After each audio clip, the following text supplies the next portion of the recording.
Sunt Iolanta Mura și din nou Business Insider. Astăzi avem un oaspete care este pentru prima dată în Republica Moldova și noi nu am ezitat să-l invităm la noi în platou. Este vorba de un speaker internațional, un coach de talie mondială, Allan Kleynhans. Este trainerul principal din echipa lui Tony Robbins și astăzi vorbim cu el. Hello, Allan. Hey, Iolanta. Welcome to Chișinău. Thank you very much. And thank you for accepting my invitation. Thank you for having me. How was your morning? Did you wake up at 6 a.m. as usually? I woke up at 6 a.m., yes. And but I didn't get out of bed this morning. but, because it was actually 4 a.m. for me. The time zone difference. But what did you think and what did you say when you woke up? Tell us. I said, good morning, it's great to be alive. Today is my favorite day. Thank you, I'm blessed. For how many years you do this? 19 years. Why so? Give us the trick. Because 19 years ago, I decided to take my life in a different direction. I made some important decisions and I heard somebody say, today is my favorite day. And this particular person is a trainer and a financial trader and somebody who teaches wealth and somebody I look up to. His name is Chuck Mellon, fantastic guy. And I was sitting in his class and he said that every morning he wakes up, he says, today is my favorite day. He said, today is the only day we have. And I said, I like that. Because most of us are trained to look forward to Wednesday, which we call hump day, which is downhill to Friday. And then we celebrate Friday because we celebrate 2 days off. You know, it's our weekend. And I like the idea that he celebrated every day as today. And he didn't really give any day a name, Monday, Tuesday, Wednesday, Thursday, Friday. And so I decided to absorb that and adopt that mantra. And then I added a little thing, a few other things to it, you know. So, and then every morning I say it, you know, I just made a habit of saying it every morning. But you advise other people to say something in the morning? I do encourage people to say things out loud when they wake up in the morning because we are unconscious most of the time. So as soon as we wake up, we automatically begin thinking about the stuff that we didn't do yesterday or the stuff that we haven't done yet. Yeah, that's and right. So we don't live in the present because we automatically think about what we still have to do or what we haven't done yet, and then we just automatically go into this unconscious dialogue in our mind. So if you can speak out loud, it makes you conscious, and then you can be present and you can really pay attention to what you're saying. And then usually you will say something that's uplifting if you speak out loud. Most people will not talk to themselves negatively. So it's a good way of just overriding your unconscious dialogue. To be present right here, right now, actually, I heard from other speakers about this too. Like David Allen was right in this chair in November last year, Wow. and he was saying exactly the same. Very cool. And you saying exactly the same. Why is so important to be present right here, right now, and how it changed your life? Well, I mean, the great teacher Eckhart Tolle says the same thing in The Power of Now, you know. And I think he's not the only one, and like you said, David Allen is not the only person either, and people have been saying this since the beginning of time. Lao Tzu said this 5,000 years ago, you know. Jesus Christ spoke about it, Muhammad spoke about it, Buddha spoke about it, Gandhi spoke about it. And it's about just being present in the moment, because this is the only moment we have. And what happens is we have this unconscious dialogue that never ceases. It's 24 hours a day, 7 days a week, 365 days of your life. So it's all the time. And we learn to do this as soon as we start processing information from a young age and we start to use language. Then we start learning how to speak to ourselves in our own minds, and that becomes chatter all day. It's non-stop noise, what you can call white noise. And if you can practice being present in the moment right now, then what happens is that noise ceases, it slows down. And if you consider the average person has between 60 and 90,000 thoughts passing through their mind every 24 hours, that's a lot of noise. So if you can whittle that down to 6,000 to 9,000 thoughts, that's a whole lot more space in your mind. And the more you can practice being more present, the more space you have in your mind. And when you have space, you can be inspired by ideas. And you were inspired by a book? Well, it was 1988, and I was in a particular, I wasn't in a great place. You know, I had just come out of the military. I'd been out in the military for about 6 months, and I was on an emotional roller coaster. I was angry a lot of the time, and I was depressed a lot of the time. I was diagnosed as bipolar. Luckily, my mother did not subscribe to that. She didn't believe that. She just, she understood without really knowing what had happened to me that I had been through a tough time. And it was July of 1988 that I bumped into a good friend of mine, and he encouraged me to read this book, Think and Grow Rich, Napoleon Hill. As he was also in the military with me, and he knew what I'd been through, and then he said to me, he said, you need to take control of your thoughts in the way you think about this experience and how you process this event. As he told me that if you process the event, if you don't process it effectively, then the event will get the better of you. And you may end up like a lot of military veterans end up, which is committing suicide. And so he said the best way to learn how to process the information in a different way is to read this particular book, Think and Grow Rich, because it will introduce me, as he told me, it would introduce me to how the mind works and how we think and how we can make decisions and how we can use emotional processes and how we can turn a past experience of adversity into a gift. And so I became a reader in July of 1988. But you became a reader. You read a lot of books. Since then, yes. But afterwards you said that knowledge is not everything. No, knowledge is not power, is what I say. It's not power. Yeah. And I always ask that question. And I will ask the same question tomorrow to the audience. How many people, how many of you think knowledge is power? And most people put their hand up because we've all been duped into that myth or that phrase, knowledge is power. In fact, you see companies, running marketing slogans and marketing campaigns on this particular phrase. I've seen it many times, but it's not true really, because I like words and I like the dictionary. I like looking up the root of words, the Latin root word, etc. And if you look up the word power in the dictionary, it means the ability to act. So it literally says the ability to do or act. And so power means taking action, and knowledge doesn't lead to action. Knowledge will give us gives us the foundation of how to learn something or how to know something or how to do something. But doing something and knowing something are two different things. And we all know what to do, but we don't do what we know. And that's the challenge that we face every day, individually and collectively. But action is power, was said by Tony Robbins. Yes. Why Tony Robbins? You graduate from Tony Robbins Academy and also from the Master University. Yes. I know you have met a lot of brilliant people in your life. Why you choose Tony Robbins, and why now you are top trainer in the Tony Robbins team? Well, thank you very much for that lovely accolade. It's not, I wouldn't say that's quite accurate. I'm not the top trainer. I'd like to believe I'm one of the top trainers, but there's quite a few trainers who would probably put themselves at the same level.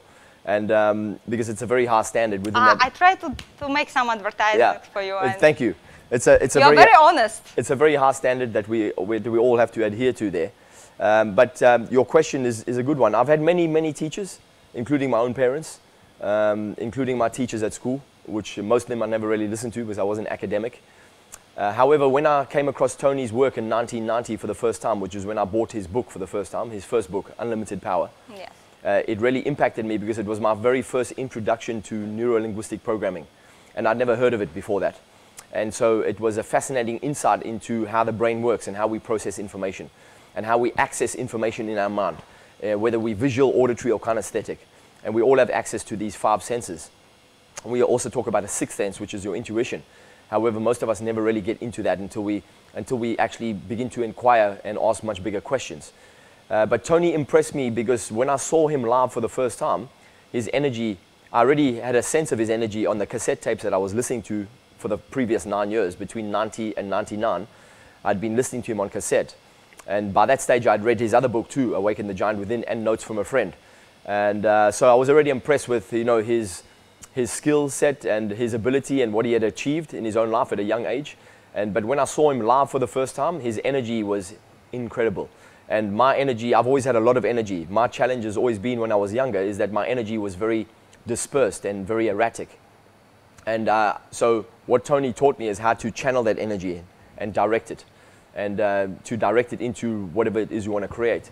So he's definitely not my only teacher, but he's definitely, I would say, he's had the biggest impact on me because his work has really helped me to change my life in a massive way, really. And so when I came across his workshop, and I did it for the first time in '99, it had such a massive impact on my particular life at that particular time and how I was experiencing life at that time. And it was like a 180-degree shift in my life in a very, very short space of time, within the space of 4 days. And people say, well, how can your life change in 4 days? It can, definitely. And I've seen it in my life. I saw it on that weekend 19 years ago, and I've seen it many times since then. The difference is that when I came out of that program, I had already made the decision to go to Master University, as you mentioned, and I'd already made the decision to study everything that Tony taught. So after Master University, I went to Leadership Academy, and then I entered the leadership program. And what I did was I practiced every single day what I learned on that workshop in those first 4 days in 1999. I practiced it every single morning for 90 minutes. And I carried it around with me. I kept referring to it. I kept using it all the time. And I think that's the difference really. And the first time I ever heard that phrase, knowledge is not power, was from Tony. Yes. And I used to believe that knowledge was power. I heard that many times. And then I heard Tony say, knowledge is not power, action is power. And it made so much sense to me. I thought, yeah, that's so true. Because by the time I got to that workshop in 1999, I had already been reading for 11 years. I'd already been studying for 11 years. I'd listened to many cassette tapes. I'd been on other programs. I'd been to other workshops. I had many other teachers before that. And I hadn't been putting any of that into action. And my life was still a mess, although I had a head full of knowledge. And I was very, very studious. And I discovered that I had a very good memory when I started reading Napoleon Hill in 1988. I discovered this amazing memory that I never had when I was 16 studying history, which my father used to remind me of often.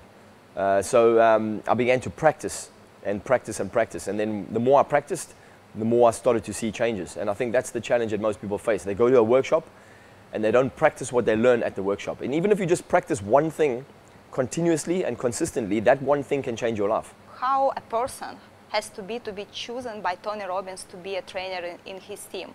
I know a lot of people are working for Tony Robbins. I look at the crew, there are plenty of people, medical team, fire team, people who welcome you at the door, and of course trainers. But I suppose not everybody can become a trainer, even though you graduate from his academy, right? So what skills or luck a person has to have to be chosen by Tony Robbins? Well, use the word luck, and I think luck, you make your own luck in life, And I like acronyms, and one of the best acronyms I ever heard from luck was luck is L-U-C-K, which is labor under constructive knowledge, right? And if you labor under constructive knowledge, which you practice every single day, you make your own luck. I think everybody can be a trainer for Tony. Anybody could be a trainer, but it really comes down to your attitude, your aptitude, and your diligence. So it's understanding Tony's work and being able to use it effectively with people. And you have to display that, you have to demonstrate that over a period of time. You have to show up. And you have to, really show that you have the attitude for it.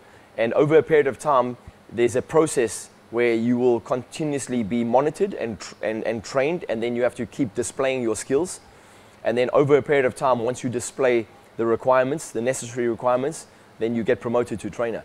And it depends on your own attitude, really, and your own application of the process and how you apply yourself.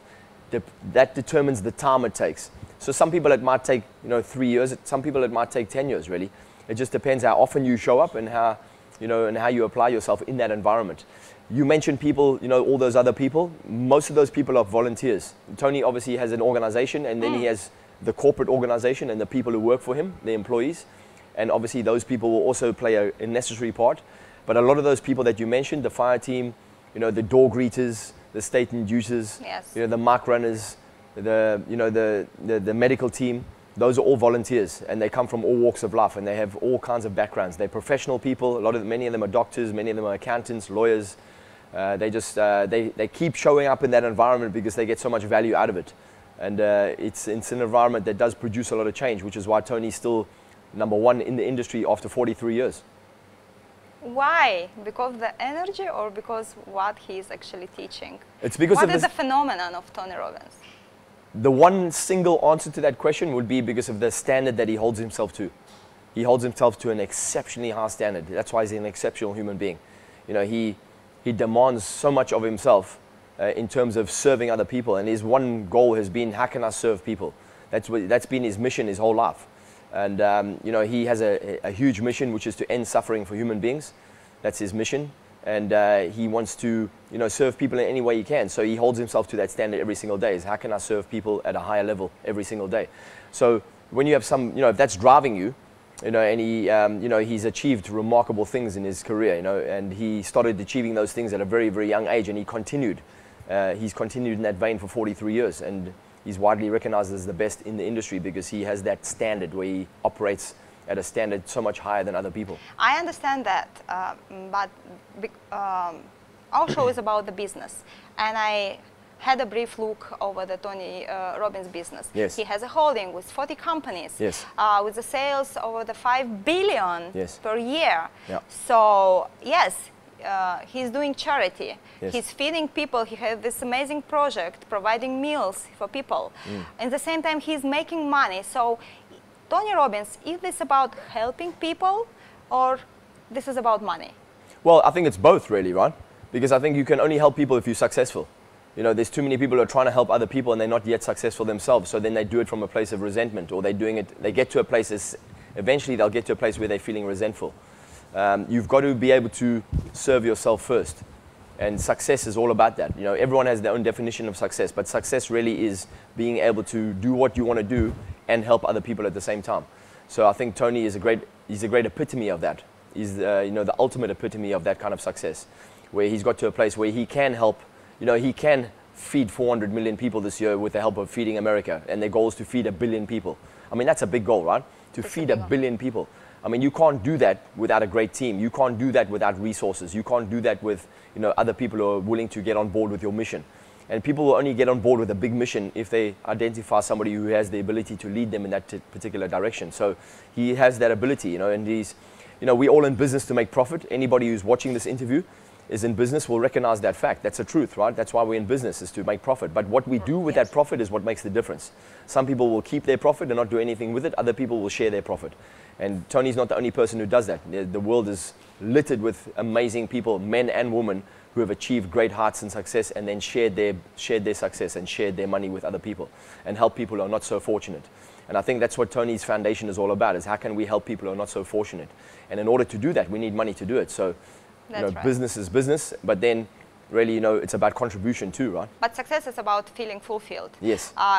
So you advise people not only be successful, but to love what they are doing. Yes.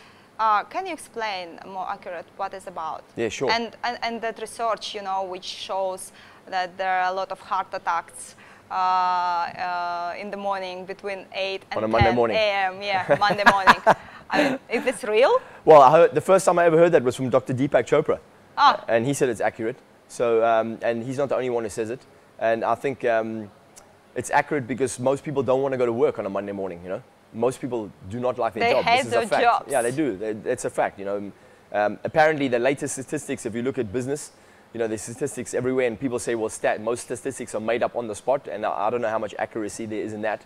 However, there is a statistic that says that 67% of any working force in any organization is currently looking for another job, or looking for a different avenue of income. So that makes, I mean, that's interesting reading if you think about that. And that means that any management team or any organization, most of their team is not happy where they are currently. Yeah, like 7 people of 10 in your organization want to leave. Exactly. I used to have 500 employees. Oh my gosh, if I multiply, it's a huge amount of people. So coming back to your question, my personal definition of success, the reason I say that, and obviously I've learned a lot in the last 30 years. I've been studying 30 years in July this year. So it's, I remember 30 years ago that I read Think and Grow Rich. And I wanted to be successful my whole life, you know, since I was a kid. My father never owned his own business. My mother never owned her own business. They always worked for someone else. My father had 2 jobs his whole life. My mother had 1 job. She was an accountant for a big shipping firm, a massive organization, international company that's still very, very prolific in shipping goods around the world. And she worked for that company in South Africa. My father worked for a company that was involved in chemical engineering. And so their goal was to put me through a good education. And but they hung around with people with money. You know, their friends were affluent. Their friends owned their own businesses, owned their own houses. We never owned their own property. My parents always lived in a flat. I've never wanted for anything. I was always grateful for, you know, we had a good life. It was okay. However, I also, when I was growing up, I was exposed to wealth at a young age through my parents' friends. And so I had this idea when I was young that I was going to be rich by the time I was 20, by the time I was 30, by the time I was 40, etc. It took me until I was 40 to get to that point. But when I got there at 40, and I looked around and I had a beautiful house and I was living in South Africa and I had a 180-degree sea view. You know, I played golf 3 times a week. I had fantastic clients. I was working with the Natal Sharks rugby team, one of the best sporting teams in terms of rugby worldwide. And I still wasn't happy, you know. I was making more money than I ever dreamed possible. In fact, every morning I would pinch myself because I couldn't believe it was true. And, but I still wasn't happy though. And it took me a financial challenge thereafter where, you know, I had to lose everything to recognize that happiness is an inside job. And so for me, success is about being fulfilled. You have to enjoy what you do. You have to feel like you're making a difference, I think. You have to be doing something that really inspires you to wake up in the morning and keeps you alive during the day. You know, really juices you up, gives you energy, and then puts a smile on your face, right? Because if you're not having fun, then something's wrong. If you can turn that into a good income, then you're blessed. And I think now we live in a day and age right now where this digital age, there's a lot of young people watching this program, and you know, they've got a fantastic advantage, you know, technology, digital. You know, you can actually do something today that you can make money in so many different ways now, and you can do it with something that really makes you happy and fills your heart with joy. And I think that's important. A lot of people don't have that opportunity right now because they're stuck in an old paradigm. But you can change, and I think that's the emphasis of this conversation, is that change is possible, really, in any area and at any time. But a lot of people are afraid. They have fears. They have the main fear of failure. Mm-hmm. But you lost everything. You lost your family, your money. You were basically sleeping in a railway station. Yeah, and you said that this was the biggest bless of your life. It was a blessing. This sounds nonsense for a lot of people, in not only Moldova, in the world. Yes. How to explain it? It would sound like nonsense for anybody who hasn't had that experience and is holding on to what they have for fear of losing it. However, if you talk to people who have been through that kind of experience, they'll all tell you the same thing. They'll all tell you that those times have turned into the greatest blessings of their life, because it's about processing that event or that experience in a different way and seeing the opportunity or seeing the gift. At the time, I was in a lot of pain, obviously, and my brain was telling me, I asked the question, and I tell the story. You know, I asked the question. I said, what can I be grateful for right now? I was sitting in the train station, as you said. I was very cold. I was too proud to pick up the phone and ask any of my friends for help and say, can I come and stay with you? Because I knew they would ask me questions, and I didn't want to answer those questions at that time because I just left my family, walked out of the house, left my children and their mother. And it was a conscious decision that I made. I was still not sure if it was the right decision at the time. I was all over the place emotionally. I was in a lot of pain, but I did ask myself the questions because I trained myself to ask those kinds of questions, and I'd been using those kinds of questions with all my clients. So I asked the same question: what can I be grateful for right now? And my brain said nothing. There's nothing to be grateful for. I'm in pain. You know, this is not good. I'm sitting in a station. It's cold. I've got nowhere to go. I did have somewhere to go. I could have picked up the phone and phoned and said, can I come and stay at your place? But as I said, I was too embarrassed or feeling too shameful to ask the questions that it would inevitably come.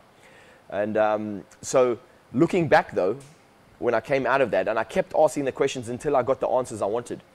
I kept asking the question over and over and over again. And if you keep asking a question with intention and with energy, and you look for the answer, the brain will come up with the right answer eventually. So I came up with the right answers. And then going through that and coming through that and looking at that, looking back now, I can say that was definitely a blessing, because it forced me to look at things that I hadn't looked at yet. It forced me to answer questions that I wasn't prepared to answer. You mentioned that the greatest fear that most people have is the fear of failure. Yes. That's true only partly. The reason that people are afraid to fail is because the greatest fear is the fear of humiliation. People hate being humiliated. And we've all had that experience as youngsters when we were growing up.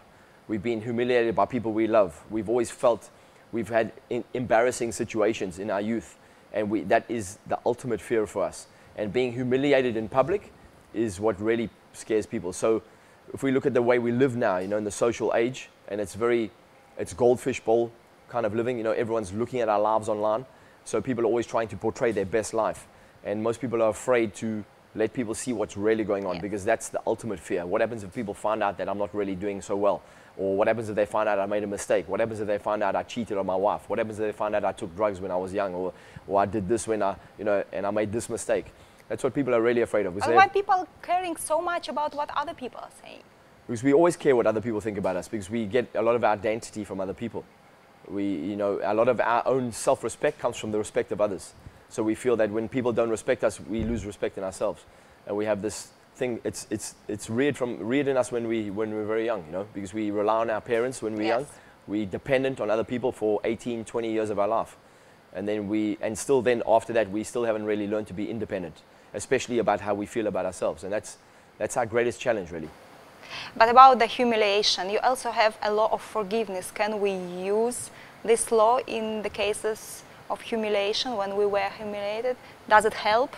Forgiveness? Yes. Yeah, definitely. But forgiveness starts with yourself, really. You know, the idea of forgiveness is being twisted, where people feel that they need to forgive someone else. And so people find that very difficult because they usually... sorry, it's the hardest word. Well, they usually say, well, I'll say sorry when they say sorry. We always put the emphasis on someone else. But really, forgiveness is what it does energetically. It releases you energetically from the other person. But it's really, it's a gift to yourself. When you forgive, you know, you give yourself the ability to go forward, really. That's what it's about. Because the inability to forgive someone else keeps you stuck in the past. So really, it's about you trap yourself, you know. And it's a very, very powerful thing to be able to do that. You know? This is about forgiveness. And also, you said something about love. You know, love is the most powerful human emotion that we know, right? It's you know, it's the source of every great love song. It's the source of every great piece of poetry, of every work of art, of every great building that you see around the world. You know, has always been inspired by love of some kind.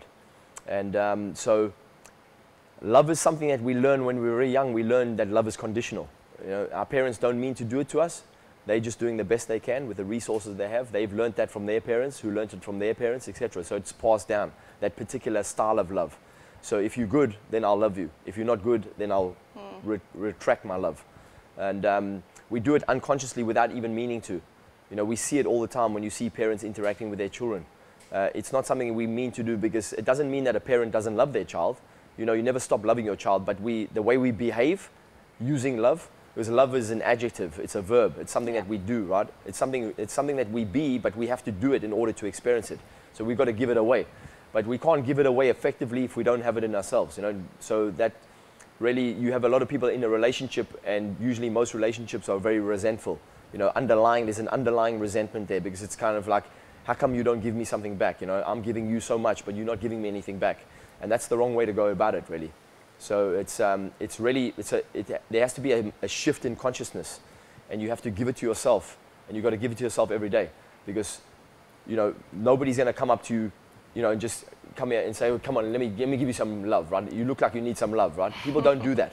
So you've got to give that to yourself every day. You know, from the moment you wake up, you've got to acknowledge yourself, you've got to recognize yourself, you've got to look at yourself in the mirror and, you know, I would say admire yourself, but not from a vain point of view. It's nothing to do with vanity. It's really just, it's understanding that what you see in the mirror is a real gift, right? Your body is an absolute gift. The nervous system is a gift. The brain is a gift. Everything we have is a miracle, really, if you consider how it came to be, right? From this little seed has turned into this fantastic body. And we use this body every day. It's a vehicle. And so we don't respect it. And we got to respect it from a place of, you know, really loving ourselves and having compassion for ourselves and forgiving ourselves for our mistakes, and just understanding that we're all doing the best we can. If we can practice that on a daily basis, then it's just much easier to be kinder to other people, right?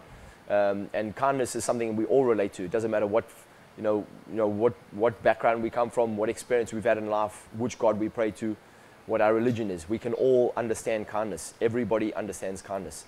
And kindness is something that we could all use more of in the world today, every day, every single day. And you can only be kind to somebody if you feel that internal state of love. You know, when people are lacking that, then that means they're in pain. The opposite of love is pain. And so when there's a lack of love, you have pain. And when people are present to pain, what they want to do with pain is want to give it away. They usually want to give it to the people that they love the most, because it's just easier to do that. Let's have a break for personal questions. Yes. For a tea or a coffee or a cappuccino. Okay. We'll see. Hey guys, we have our coffee break for personal questions. Yes, lovely. And, careful, babe. Oh! It's okay, it's okay, yeah, it's okay. I'm happy you both are here, Yes. you and your girlfriend. And I insisted to have both of you at this coffee break because I have some personal questions and I need some honest answers. Yes. So, you're saying that you both having a great life together. despite the fact that you have exes, you're both divorced, and you have each 2 kids from previous marriages. For your understanding, in Moldova, people think that it's no life after divorce, and they're trying to stay married, even if they're not happy in their marriages. So, what would be your advice? Is it a life after divorce, or even a happy life after divorce? I think so, definitely, yes, for sure. I often encourage people. You know, I've worked with couples and people in relationships and people who are in marriages that are unhappy, and they're in the marriage for long periods of time where they're not happy, and I often encourage people to follow their heart, and sometimes their heart is telling them to leave that marriage. And I don't think you should stay in a marriage where it's unhappy, because especially if you have children, because you end up teaching your children to settle, you know, and when really you should be teaching your children to make the most of life. And you can't make the most of life if you're in a marriage where you're unhappy and you're not self-expressed. You know, so sometimes you will find yourself in a marriage like that, you know. And I don't think there's any point in staying in a marriage like that just for the sake of your kids, because you're teaching them the wrong model of relationship. Do you think the same, Sharon? Yes, I do. I think my children have learned a lot from me actually finding the courage to leave the relationship I was in, and it's actually served them better in a way because they see the relationship that our father and I have, which is a very friendly, amicable, really loving relationship, because we both found happiness in our lives. So it teaches them to follow their heart and their truth, and to be happy with the decisions that they make in life. I would agree. I'm so happy for both of you and for your children, because you're still seeing them, right? Yes, yeah, for sure. You're taking care of them, and you're like a big happy family. And we're both friends with our ex-partners. Yes. Well, you are in a good relationship. Yes. This is amazing. How it's possible to be in a good relationship with your ex? It's your ex, you know. Many people don't understand this. But hopefully it will be a good example for the people who are watching us. And now a very personal question, and my last personal question. I know that you were dependent on drugs, cocaine dependent actually. This is a very serious issue, and this was for years. When was it? For how long did it still? And how did you manage this issue? Yeah, well, it started when I was young, in terms of, you know, with marijuana, etc., and then it was alcohol, and then it was harder drugs, you know, ecstasy, etc. In the beginning, it's fun and games, you know. When you're young, you're just experimenting and you're having fun. But as I got older, and I felt more empty, and I was having my own challenges, psychological challenges, emotional challenges. I became more dependent on substances to make me feel better about myself. And it got to the point where I couldn't really interact socially without being high. Because if I was sober, I was in my head all the time, and I was concerned about what other people thought about me all the time. And I was, you know, I had lots of voices in my head, etc. And it was very noisy in my head. And so it got to the point where I just couldn't really function, you know, socially without being high. And it got to the point where I was using cocaine on a daily basis, and it got to the point where it was very, very destructive, you know. And for a long time, I didn't really want to face that fact, you know. I didn't really. I knew that it was, and I was having the conversation with myself for a long time, and I would have it often, but it was such that I was in an environment where it was conducive to that, and it was just easily available, and I was, you know, in an environment where everyone was doing it. So it was harder to break out of that at that point, until I got to the point where I was in so much pain, really, emotional pain, that I just thought I had to make the change, you know. And so I removed myself from that environment, and I stayed away from it for an extended period of time, a long time. And it made the biggest difference to me, you know. So it allowed me to stop doing that. And yeah. This was a long time ago. This is basically this was in the when 90s. you started to change your life. Yeah, well, the late 90s, I was in a bad way in the late 90s, where I got to the point where I was suicidal, and I was using just to get through the day, really. I was using, you know, just to get through the week, and I was just, each day was a challenge, you know. Just to, every morning I'd wake up, I'd think, oh my God, how am I going to get to the end of this day? You know, I've got to go and work 12 hours, you know, in an environment that I'm not enjoying, in a job that I was not enjoying, and I just wasn't enjoying life, you know. It was a really tough time, and what helped me to get through that was the fact that I would get high, you know, because when I was high, then my problems went away, you know, and I had this false sense of confidence, you know, and this false sense of happiness, really, you know. But then it goes away quickly, you know, and then when it goes away, it's even worse. And then you got to, you know, the next thing you do is, okay, how can I feel it again? Let me get high again, you know. And so it's up and down, up and down, up and down. But you can only do that for so long until you eventually burn out, or you do something even worse, which is what a lot of people do, is they overdose, or they take their own life, really. And I was in that paradigm. I was having those thoughts on a daily basis, you know. So I think it's a real success story, because it's quite hard to do that, and you should be proud of this. But what I understood from your story, that if a person is really happy and fulfilled, that person doesn't need drugs or any other stuff to help. Well, I think when you're happy and fulfilled, and I know Sharon will also concur with this, because she's also a coach, an intuitive coach. When you're happy and fulfilled, then you will find joy in the small things. You know, you find joy in the smile, in a smile, you know, on a child's face, or in the smile of your lover, or you'll look outside and you see trees, you know, and you know, nature will make you happy. You know, the experience of life makes you happy when you're in a great place. Thank you so much for answering honestly to my questions, and happy to have both of you here in Chisinau. And let's go back to business. Lovely. Thank you.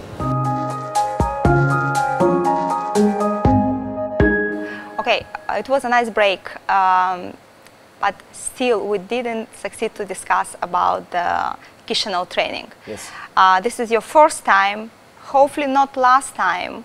I have two questions. What's gonna happen tomorrow during the training? Why people should come to this training? And why Tony Robbins actually doesn't come to Chisinau? Tony's got an exceptionally busy schedule, so people usually have to travel to see him. So it gives me great pleasure to be here, you know, in partnership with Valley and his team, and meet partners and the people who have brought me here, and to be representing Tony tomorrow. And tomorrow, you know, to answer your question about what people can expect tomorrow, they can expect something different. It's going to be interactive. They will learn about themselves. They will learn exactly how they use their mind on a daily basis, exactly how they make decisions unconsciously and consciously, and how that affects their life. They'll learn how they create stuff in their life, and how they can take responsibility for everything, and how they can learn how to change those experiences and learn how to create a different future for themselves, a fulfilling future. They will learn exercises and practices and disciplines, and how to do that on a daily basis. Easy practices that they can practice 5, 10, 15 minutes a day that will make a big difference to their life. They'll have a lot of fun, because it's always fun, and I think that's important when you're learning something new, to make it fun. And they will make lots of great new friends, because they'll be in a room full of people who are there for the same reasons, like-minded, like-hearted people who have the same desires and the same ambitions, who have brought them to that training. Most importantly, though, they will feel that they have the ability to take control of their life.